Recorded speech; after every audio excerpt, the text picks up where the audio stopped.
The sun feels so warm and golden on my face this perfect Saturday afternoon in our quiet suburban neighborhood. I can smell the fresh-cut grass from Mr. Peterson's perfectly manicured lawn next door, still damp from the morning dew. Dad is wheeling my brand-new red Schwinn Stingray out of the dark, cool garage where it's been waiting all week. The banana seat looks so shiny and bright yellow in the brilliant sunlight streaming down through the maple trees. My heart is beating fast like a little drum inside my chest because today is the big day I've been waiting for.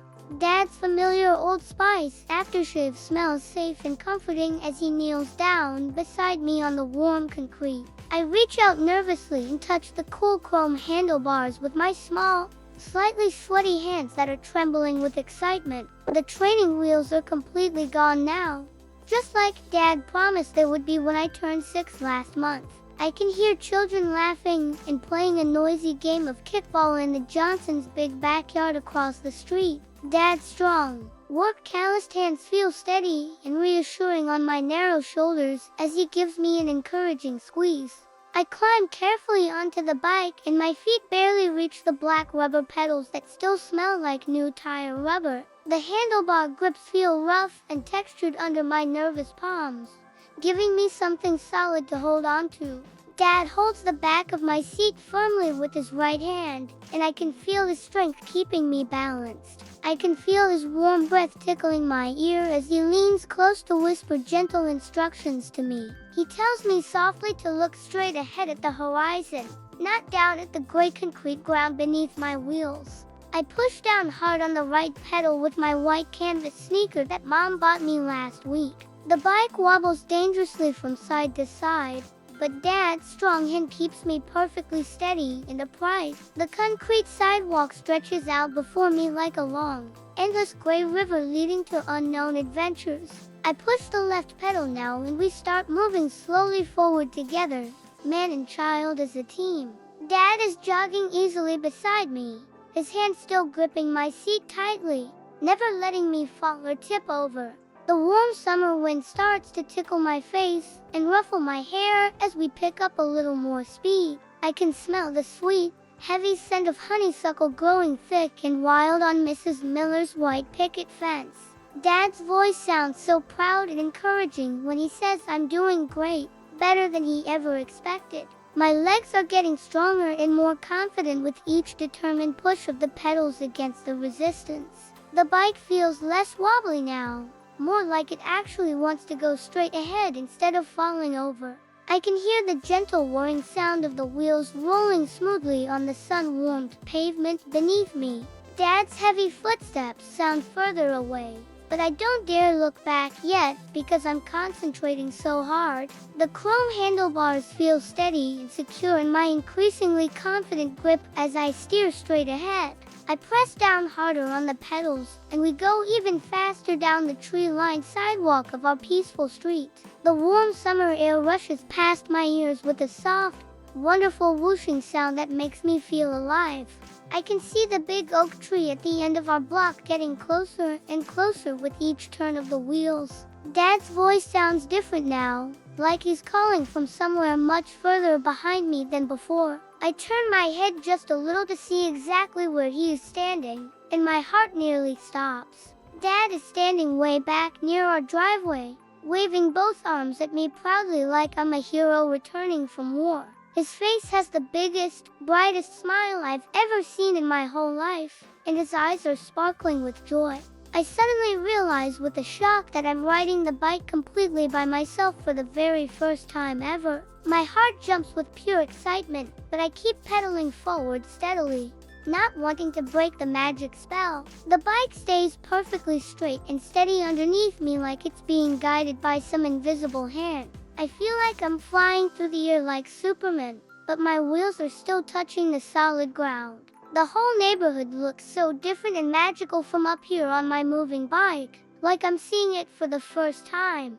I can see over the low green hedges into the Martin's colorful flower garden where the roses are blooming. Their sprinkler is making tiny, dancing rainbows in the bright afternoon sunshine, and the water sparkles like diamonds. I slow down carefully by squeezing the handbrakes gently with my fingers, just like Dad taught me to do. The bike comes to a smooth, controlled stop right next to the massive oak tree with its thick, gnarled trunk.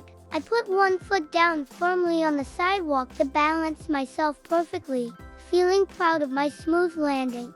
Dad comes running up to me with his arms spread wide open for the biggest hug of my entire life. He lifts me right off the bike and spins me around in a happy circle, both of us laughing with pure joy. I can feel exactly how proud he is in the way he holds me so tight against his chest. He tells me I'm the absolute best bike rider in the whole entire neighborhood, maybe even the whole town. We walk back slowly toward the house, Dad pushing my shiny bike beside us while I skip along happily. Mom comes out the front door wiping her flour-covered hands on her flowered apron, smiling at the sight of us. She saw everything from the big kitchen window while she was baking chocolate chip cookies for our afternoon snack. Her face lights up like Christmas morning when Dad tells her excitedly that I rode all by myself like a champion. The ice cream truck's familiar jingle starts playing its cheerful song from the next street over. Getting closer, Dad reaches into his pocket and pulls out some jingling coins, counting them carefully in his palm. He says every first successful bike ride deserves a proper celebration with ice cream, and I couldn't agree more. We walk together to the corner where the ice cream truck always stops every day at exactly 3 o'clock. Other neighborhood kids are already running toward the truck with their allowance money clutched in their sweaty hands. The friendly truck driver has a kind, weathered face and a crisp white paper hat that's slightly crooked. I choose a rocket pop with red, white, and blue stripes that look so patriotic and perfect for this special day. Dad gets a vanilla ice cream sandwich wrapped in white paper for himself, his favorite treat on hot days. We sit together on the warm concrete curb eating our cold, sweet treats while the world goes by. The ice cream is cold and deliciously sweet on my tongue in the summer heat, and it tastes like victory. Dad tells me the story about when he learned to ride his very first bike when he was just a boy. He was 7 years old and it took him 3 whole frustrating days to learn, falling down again and again. I learned in just one afternoon, and that makes me feel incredibly special inside, like I have a secret superpower. The sun is starting to get lower in the sky, casting longer shadows everywhere and painting everything golden. Long, dark shadows stretch across the sidewalk from all the tall neighborhood trees, creating patterns on the ground. We walk back home slowly, my precious bike rolling between us on the pavement, making soft clicking sounds. Mom has made fresh, ice-cold lemonade in the big glass pitcher with painted flowers that belong to Grandma. The ice cubes clink musically against the sides when she pours the yellow liquid into our favorite glasses. Dad and I sit comfortably on the front porch steps drinking our tart lemonade and watching the world go by. The glass feels cool and wet with condensation in my small hands, and I can see my fingerprints on the surface. I can taste the perfect tartness of the lemons mixed with just enough sugar to make it sweet and refreshing. Dad tells me tomorrow we can ride together to the park with the duck pond where the mallards swim. There's a special bike path that goes all the way around the entire pond, perfect for practicing my new skills. I imagine myself pedaling fast on that path, feeling the wind in my hair and the freedom in my heart. The old porch swing creaks gently back and forth in the evening breeze, a sound that means home to me. I can smell Mom's delicious pot roast cooking slowly in the warm kitchen, filling the air with rich aromas. Dad's hand feels warm and loving when he gently ruffles my messy hair, messing it up even more. He says I'm growing up so fast it makes him feel proud and a little sad at the same time. I don't understand the sad part because I feel nothing but pure happiness inside. Like my heart might burst. The streetlights start flickering on automatically even though it's still daylight outside, preparing for evening. I can hear Dad's stomach rumbling loudly and it makes me giggle with delight because he sounds like a bear. Mom calls us in for dinner from behind the screen door with its torn corner that lets in a few FLIs. Dad carefully carries my bike into the garage for the night, setting it gently down next to his tools. I run my hand along the smooth banana seat one more time before going inside, already missing my bike. Tomorrow I'll be a real bike rider, not just a learner with training wheels, and the whole world will be open to me. The kitchen smells like home and comfort and family love all mixed together in the most wonderful way.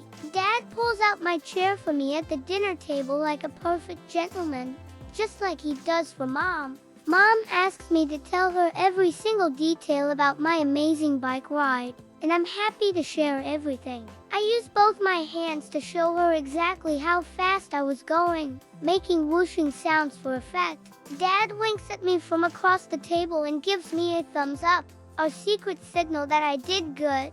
This feels like the best, most wonderful day of my whole entire life so far, and I want to remember it forever. I fall asleep that night dreaming about riding my bike to exciting new adventures tomorrow and all the days after that.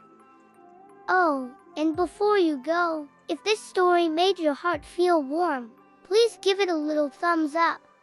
And if you want to hear more stories about my 1960 seconds world, maybe you could subscribe. It would make me super happy. Thanks a bunch.